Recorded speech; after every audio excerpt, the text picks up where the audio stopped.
Hello everyone, कैसे हैं आप सब। आई होप आप लोग सब अच्छे होंगे और आपकी तैयारी भी अच्छी हो गई। तो आज मैं एक इम्पॉर्टेंट सा कविता है जो हो गई है पीर पर्वत सी दुष्यंत कुमार त्यागी द्वारा लिखा हुआ है, उसका मैं एक बेस्ट आंसर लेकर आया हूँ। बेस्ट मीन्स बेस्ट, आपको इसमें फुल मार्क्स मिल जाएगा, आप इजीली लिख सकते हैं। ये आपका कविता है, देख लीजिए, हो गई है पीर पर्वत सी। यहाँ पे ये इतना छोटा सा ये कविता है, लेकिन इसका मतलब जो है वो बहुत ही ज़्यादा बड़ा होता है।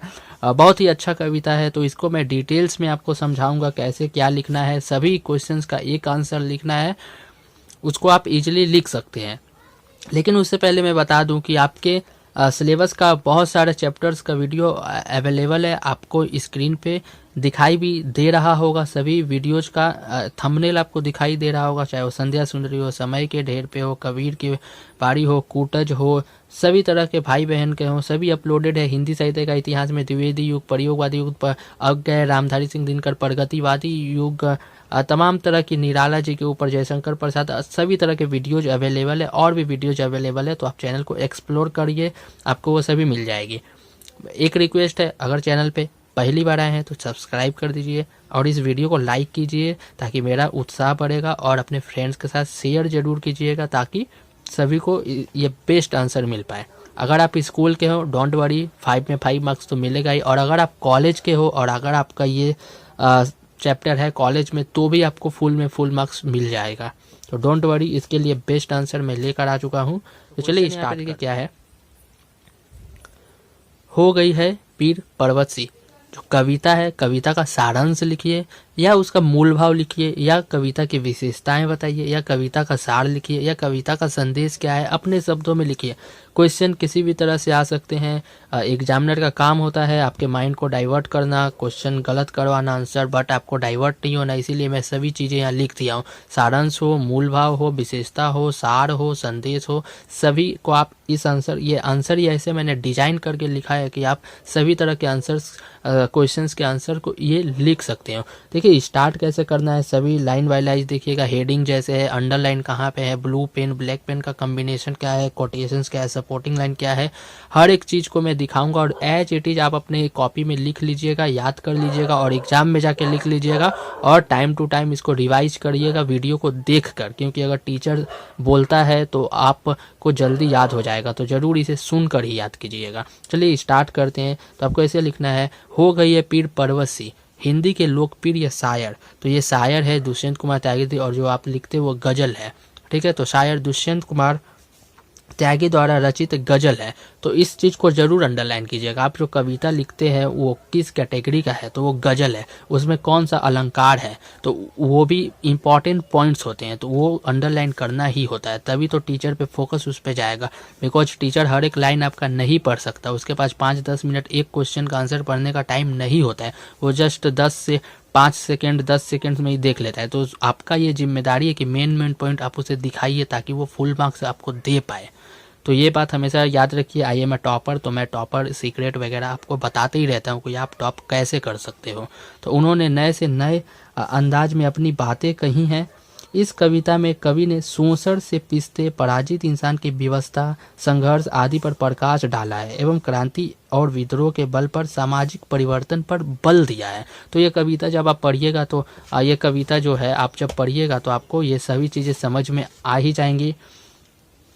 सभी चीज़ें आपको समझ में आ जाएंगी कि इसमें सच में ये शोषण से पिसते, व्यवस्था, संघर्ष, सभी चीज़ें हैं। और वो अपने लास्ट लाइन में जब कहते हैं कि सामाजिक परिवर्तन पर जोर डाला है, जैसे देख सकते हो आप यहाँ पे लिखा है कि सिर्फ हंगामा करना मेरा मकसद नहीं, कोशिश है सूरत बदलनी चाहिए, मेरे सीने में नहीं आग जलनी चाहिए। तो यहाँ पे आप सभी इजीली आप इसको पढ़ सकते हो। चलिए उसके बाद देखिए आपको नेक्स्ट क्या लिखना है। ये हिंदी में लिखा है तो लाइन बाय लाइन बताने की ज़रूरत नहीं है आपको कि हिंदी है, आप भी पढ़ सकते हो ईजिली। उसके बाद देखिए क्या है, हो गई है, उसके बाद ये लिखना है आपको, हो गई है पर्वत पीर सी, हो गई, अच्छा सॉरी यहाँ पे गलती हो गया है, आई थिंक सॉरी यहाँ पे पीर होगा, ठीक है। तो इसीलिए मैं बोलता हूँ वीडियो देख कर ही काम करें। कुछ लोग बिना देखे ही लिखना स्टार्ट कर देते हैं, ठीक है। तो हो गई है पीर पर्वत सी, ये होगा, ठीक है। ऊपर में हो गई है पीर पर्वत सी कविता में उपमा अलंकार का प्रयोग किया गया। इस चीज़ को जरूर अंडरलाइन करना है, उपमा अलंकार का प्रयोग किया गया है। आप बिलीव नहीं करोगे, आप स्कूल स्टूडेंट बट कॉलेज में अगर ये आप नहीं लिखोगे तो आपके मार्क्स कट जाते हैं। तो ज़रूर से ये सब भी आप लिखा करो। का प्रयोग किया गया है, प्रस्तुत कविता कवि के राजनीतिक चेतना की सफल अभिव्यक्ति करती हुई प्रतीत होती है। ठीक है, उसके बाद आप जो देखो क्या लिखना है, प्रस्तुत कविता का डॉट डॉट डॉट निम्नलिखित है। तो आपको यहाँ डॉट डॉट डॉट नहीं छोड़ना है, आपको डॉट डॉट में वो लिखना है जो आपके एग्जाम के क्वेश्चन में पूछेगा। अगर सारांश पूछता है तो आप लिखेंगे प्रस्तुत कविता का सारांश निम्नलिखित है। अगर पूछता है मूल भाव बताइए तो ये लिखिएगा। उसके बाद अगर पूछता है विशेषता बताइए तो आप लिखिएगा प्रस्तुत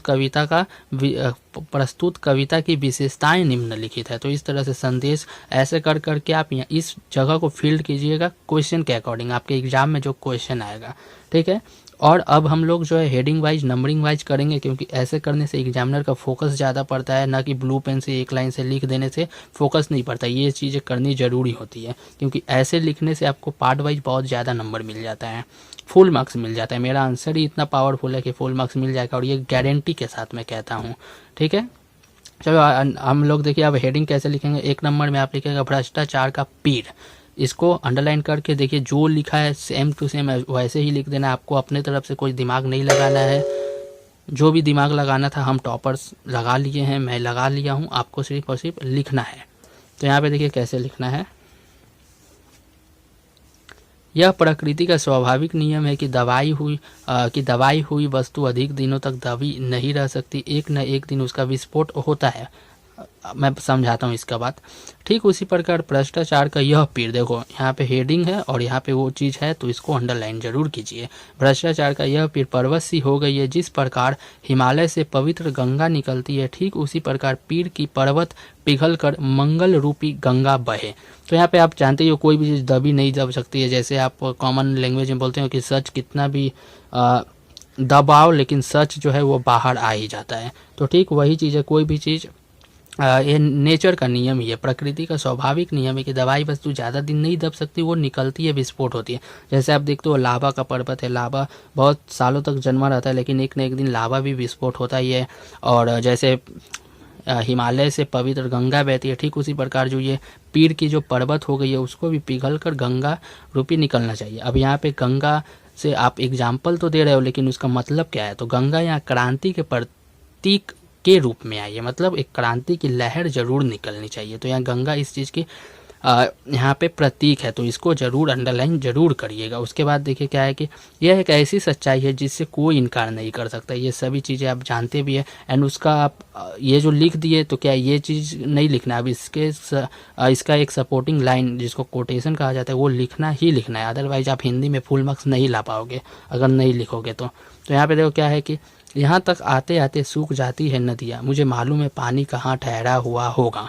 तो इसको एज इट इज़ लिख देना है, खड़ी बोली में, समझाने की कोई ज़रूरत नहीं है। अगर आपको लगता है कि ये कोटेशन इससे मैच नहीं खा रहा है तो बिल्कुल इससे मैच खा रहा है। आप देख सकते हैं कि यहाँ तक आते आते सूख जाती है नदियाँ, मतलब पानी कहीं ठहरा होगा, और कोई भी पानी कहीं भी ठहरा हो वो ठीक एक ना एक दिन अपना रास्ता निकाल ही लेता है। जैसे यहाँ पे लिखा है ना, कोई भी चीज़ दबी नहीं रह सकती, वो उसका विस्फोट होना ही या निकलना ही है। तो ठीक इसी प्रकार जब नदी बहती है और बीच में अगर रास्ता या पहाड़ आ जाता है तो उसको काट कर ठीक बह जाती है। तो इस लाइन का यही मतलब होता है कि आप किसी भी चीज़ को रोक नहीं सकते। अगर आपको टॉप करना है तो कोई नहीं रोक सकता, आप ठीक टॉप कर जाओगे। जिसको भी रोकना है रोकने दीजिए, आप मेहनत कीजिए, आप टॉप कर जाओगे। इससे ये भी एक मोटिवेशन आपको मिलना चाहिए। ठीक उसी प्रकार चलिए हम लोग चलते हैं सेकंड नंबर पे चलते हैं। सेकंड हेडिंग आपको देना है व्यंग्य एवं आक्रोश। व्यंग थोड़ा आप गैप दीजिएगा, बिकॉज ये जो चीज़ मैं लिख रहा हूँ ना इसको आप यहाँ पे लिखिएगा, मैं बता रहा हूँ, क्योंकि ये चीज़ मैं लिखना भूल गया था और हेडिंग का नाम देना भूल गया था। तो इस चीज़ को आप यहाँ दीजिएगा, जैसे ये दिया हुआ है उसके बाद, और यहाँ पे थोड़ा आप गैप भी ज़्यादा कीजिएगा। मैं गैप नहीं दे पाया हूँ, सॉरी, एक्सट्रीमली सॉरी, बट आप लोग गैप दीजिएगा। बट आप लोग वीडियो पूरा देख रहे हैं तो हर चीज़ आपको मैं बता ही दे रहा हूँ। नुकसान उनका है जो वीडियो पूरा नहीं देखते हैं, फिर वो गलती कर बैठते हैं। व्यंग्य एवं आक्रोश, यहाँ पे देख सकते हैं व्यंग्य एवं आक्रोश लिखना है। तो प्रस्तुत कविता में व्यंग्य एवं आक्रोश भरा पड़ा है, ये सभी को कविता पढ़ते ही समझ में आ जाएगी। तो प्रस्तुत कविता व्यंग्य एवं आक्रोश से भरा है। यह आक्रोश स्वतंत्रता प्राप्ति के बाद लोगों के हृदय में उत्पन्न हुआ। नेताओं ने जो वादा किया था उसे पूरा नहीं किया। यथार्थ हम पूरे शहर में एक भी चिरागा तक नहीं जला सके। चिरागा का मतलब होता है खुशी लाना, हरियाली लाना। जो ऐसा कुछ नहीं हो सकता है, कुछ नहीं हुआ है। कि ये स्वतंत्रता प्राप्ति के बाद हुआ था, जो नेताओं को जो दे दिया गया था पद संभालने के लिए और उन्होंने जो वादा किया था ये करेंगे वो करेंगे, वो कुछ नहीं किया। और आज भी ऐसा ही होता है कि हमारे यहाँ जो चुनाव के समय नेता वादा करते हैं वो कभी पूरा नहीं करते हैं, जो बातें बोलते हैं वो कुछ नहीं कर पाते हैं। तो इसी वजह से शहर में एक भी चिरागा तक नहीं चला, मतलब जो भी उन्होंने बोला कुछ नहीं कर पाए, मतलब कुछ खुशहाली नहीं ला पाए। तो अर्थात कवि का आक्रोश इस प्रकार व्यक्त हुआ है। कवि का आक्रोश जो है, गुस्सा जो है किस तरह जो है व्यक्त हुआ है, देखो ये लिखना है। कहा तो यहाँ पे देखो डबल इन्वर्टेड कोमा जरूर देना है, सिंगल लाइन डबल लाइन सब देख लो आप लोग। कहा तो तय था चिरागा हर एक, र के ऊपर वो मात्रा है, ठीक है, हर एक घर के लिए, मतलब सभी घर के लिए। कहाँ चिराग मयस्सर नहीं शहर के लिए, ठीक है। इसको आप एच इट इज लिख देना है, याद कर लेना है। कहा तो तय था चिरागा हर एक घर के लिए, कहाँ चिराग मयस्सर नहीं शहर के लिए। उसके बाद चलिए अब हम लोग चलते हैं तीसरे नंबर टॉपिक पे। तीसरे नंबर हेडिंग आपको क्या देना है, तो तीसरा नंबर हेडिंग देना है व्यवस्था का विरोध। व्यवस्था का विरोध, जो भी हम लोग का सिस्टम है, व्यवस्था है, उनका विरोध। तो ये भी चीज़ आपको देखिए यहाँ पे हेडिंग देना है, पेज में इतना दूर आप हेडिंग देना और उसके बाद से ये चीज़ें लिखना। मैं बार बार बोल रहा हूँ कि यहाँ पे मैं जगह में लिखना भूल गया था, लेकिन इसीलिए मैं एडजस्ट करके लिख दिया हूँ। बट आप लोग इधर पे लिखिएगा, और भी वीडियोज देखना, उसमें कैसे लिखा है आप समझ जाओगे। और यहाँ पे थोड़ा गैप को और ज़्यादा मेंटेन करना और गैप देना है यहाँ पे, ठीक है। देखो लोग दबी जुबान से व्यवस्था का विरोध, देखो हेडिंग, देखो हेडिंग, ये देखो ट्रिक, देखो वहाँ जो हेडिंग है यहाँ अंडरलाइन है, यहाँ जो हेडिंग है यहाँ अंडरलाइन है, वो लाइन आया है। लोग दबी जुबान से व्यवस्था का विरोध कर रहे हैं, लेकिन इससे कोई बदलाव आने वाला नहीं है। यह बदलाव तब आएगा जब यहाँ फैले शोषण, अत्याचार, भ्रष्टाचार। तो जो चीज़ को आप पॉइंट आउट करना चाहते हो, समाज में क्या फैला हुआ है, शोषण है, अत्याचार है, भ्रष्टाचार है, तो उन सब चीज़ों को अंडरलाइन जरूर करें। और ये मैं ही कर दिया हूँ, तो आपको ज़्यादा टेंशन लेने की ज़रूरत नहीं, आप बस देखो और अंडरलाइन अपने आप में मारते रहो। को जड़ से उखाड़ फेंकेंगे, क्योंकि स्थिति बद से जो है वो बदतर जा चुकी है। देखो हमारे समाज में जो भी होता है उन सभी का जो है विरोध तो हम भी करते हैं, आप भी करते हो, सब लोग करते हैं, लेकिन ये दबी जुबान है। क्योंकि जब तक आपकी आवाज़ ऊपर नहीं उठेगी, जब तक आपकी बात कोई सुनेगा नहीं, तब तक ये दबी जुबान ही कह जाएगी। मतलब मैंने बोला, मैंने सुना, कुछ ने सुना, बस बात खत्म हो गई, ये दबी जुबान है, ठीक है। तो और व्यवस्था का विरोध कर ही रहे, लेकिन इससे कुछ होता तो है नहीं। ये बदलाव कब आएगा, जब जो समाज में शोषण, अत्याचार, भ्रष्टाचार ये सब हट जाएगा, तब जाके बदलाव आएगा। और तब आपकी जुबान आप कह सकते हो कि पहुंची है कहीं, नहीं तो तब तक तो दबी रहती है, और अक्सर दबी ही रहती है आम जनता की आवाज़। यहाँ पे एकदम आप अभी के लाइफ से इसको रिलेट कर सकते हो। भले ही कविता बहुत साल पहले लिखा हुआ है, लेकिन आज के समय में आप इसे रिलेट कर सकते हो अपने से। तो यहाँ पे देखो कोटेशन में क्या लिखना है, हालाते जिस्म सूरते जहाँ और भी खराब, चारों तरफ खराब यहाँ और भी खराब। तो जो भी है इसको देख लो, हालाते जिस्म सूरते जहाँ, जिसमें बॉडी सूरत में चाहे और भी सभी चीज़ें खराब है। मतलब यहाँ पे अपने एक इंसान को नहीं बोला गया है कि हमारे जिस्म सूरत, यहाँ पे एक्चुअली हर एक शहर को बोला गया है, देश के बारे में बोला गया है, ठीक है। यहाँ पे किसी पर्टिकुलर व्यक्ति के बारे में नहीं बोला गया है, पर्टिकुलर नहीं बल्कि पूरे देश की जनता के बारे में बोला गया है। और भी खराब है, चारों तरफ तो खराब है, यहाँ और भी खराब है। तो इसको आप ऐसे भी कर सकते हो कि आप अपने देश को ले सकते हो, अपने एरिया को ले सकते हो कि सभी एरिया तो खराब है, हमारी एरिया तो और ज़्यादा खराब है, या सभी वर्ल्ड में बहुत सारे देश तो की व्यवस्था खराब है, लेकिन हमारे देश की व्यवस्था और भी खराब है। इसको ऐसे आप रिलेट कर सकते हो। ये कोटेशन यहाँ नहीं लिखना है, ये आगे लिखना है। हाँ, तो यहाँ पे आपका तीसरा नंबर हेडिंग जो है व्यवस्था का विरोध खत्म होता है। चलिए उसके बाद हम लोग चलते हैं नेक्स्ट हेडिंग में, जो कि लास्ट हेडिंग है, और उसमें कुछ और भी पॉइंट्स हैं, इंपॉर्टेंट पॉइंट्स हैं। क्योंकि मैं पहले ही बताता हूँ कि स्टार्टिंग और एंडिंग आपको अच्छा करना चाहिए, मिडिल का भी अच्छा होना चाहिए, बट स्टार्टिंग जो है फर्स्ट इंप्रेशन और लास्ट में जो है मार्क्स बैठाने में लास्ट का इंप्रेशन, तो वो भी अच्छा होना चाहिए। तो वहाँ पे भी मैं आप कितने अच्छे आंसर दिखाता हूँ आपको पता ही है। और भी वीडियोज अपलोड है, अगर आपने नहीं देखा है तो उस सबको भी देख लेना, क्योंकि नहीं तो फिर बहुत अच्छे आंसर आप फिर मिस कर जाओगे, और एग्जाम में फिर कैसे आंसर लिख दोगे कि उससे मार्क्स मिलेगा भी नहीं मिलेगा पता नहीं है। तो मेरे आंसर्स को अच्छे से देखना, लिखना, याद करना और एग्जाम में लिख कर आना। तो चलो नेक्स्ट हेडिंग पर चलते हैं। तो यहाँ पे देखिए नेक्स्ट हेडिंग लास्ट में क्या लिखना है, क्रांति की चेतना। यस, आप समझ गए हो, क्रांति की चेतना, और क्रांति की चेतना में अंडरलाइन है। तो इसमें देखो क्या लिखना है कि दुनिया की बड़ी से बड़ी क्रांतियों के पीछे वहाँ का इतिहास रहा है। पता ही है दुनिया में अगर कहीं भी क्रांति हो रही तो उस जगह पे वहाँ का इतिहास रहा है, तभी तो कुछ हो रहा है। तो इसीलिए कवि अपनी रचना के माध्यम से क्रांति की चेतना जगाना चाहते हैं और कहते हैं कि मेरा उद्देश्य सिर्फ हंगामा खड़ा करना नहीं है बल्कि सूरत बदलनी है। देख लो यार, यहीं पे तो लिखा था ना, कहीं आप देखो, सिर्फ हंगामा खड़ा करना नहीं मकसद नहीं, सूरत बदलनी चाहिए। ठीक है, तो इसको आंसर को मतलब 360 डिग्री रोटेट रहता है मेरा, कि कोई भी क्वेश्चन है आप उसको आंसर को लिख सकते हैं, तो कोई टेंशन वाली बात नहीं है। और हेडिंग्स, अंडरलाइन, कोटेशंस, अलंकार दिखाना, ये सब आवाज़ में क्या है, अरे आप मतलब पूरा एकदम ऐसा लिख दिए हो, हर एक लाइन में आपने बहुत अच्छी अच्छी चीज़ें लिखे हो इसमें, तो आपका मार्क्स मतलब समझ ही जाओ मैं क्या बताना चाह रहा हूँ। कॉलेज लेवल का एकदम, ये यूनिवर्सिटी लेवल का आंसर है। तो इसीलिए कवि अपनी रचना के माध्यम से क्रांति की चेतना जगाना चाहते हैं और कहते हैं मेरा उद्देश्य सिर्फ हंगामा खड़ा करना नहीं है बल्कि सूरत बदलनी है। बहुत से लोग कहते हैं कि सिर्फ चिल्लाना चाहते हैं, चिल्लाते हैं फिर हट जाते हैं, लेकिन रियली में कवि का जो ये मतलब है सिर्फ चिल्लाना नहीं है, सिर्फ दिखावा नहीं करना है, लेकिन रियली में कुछ करना है, सूरत बदलना है, स्थिति को बदलना है, जो शोषण हो रहा है उसको बदलना है। इसीलिए लोग पूरे मन से बदलाव के लिए अपने आप को तैयार कर ले। इसीलिए जो सूरत बदलनी है, बदलेगी, इसके लिए सभी लोगों से वो रिक्वेस्ट कर रहे हैं कि पूरे मन से आप जो है बदलाव के लिए अपने आप को तैयार कर ले, मतलब अपने आप को एडेप्ट कर ले, क्योंकि नया बदलाव आने वाला है। तो ठीक है, इस चीज़ को दर्शाने के लिए अनुरोध कवि जी लिखते हैं, अनुरोध नाम है उनका, तो कविवर अनुरोध द्वारा, तो इसको देखिए ऐसे लिखना है, यहाँ लिख दीजिएगा, और ये चीज़ को आप यहाँ भी लिख सकते हैं, अनुरोध द्वारा, कहीं भी आप लिख सकते हैं वहाँ। और यहाँ पे देखिए ब्लैक पेन से क्या लिखना है, आप डबल इन्वर्टेड कॉमा यहाँ पे ज़रूर दीजिएगा, मैं अगर नहीं दिया हूँ तो यहाँ पे ऐसे करके डबल इन्वर्टेड कॉमा। सोच के संसार को बदलो जवानों, भोथरी तलवार को बदलो जवानों, देश कठपुतलों से चल नहीं सकता, चल सकता नहीं, मौन को ललकार में बदलो जवानों। बात समझ रहे हो। और मैं भी आपको बोलता हूँ कि आप सिलेबस कंप्लीट कर लेते हो तो आप एक लोहा जो मिला था उसको आप तलवार की शेप में कट तो कर लिए हो, लेकिन ये युद्ध जीतने के लिए तैयार नहीं है, आपको इसको अब धार बनाना होता है। धार, ये जो तलवार है तो इसको धार बनाना होता है। आप बात को समझ रहे हो।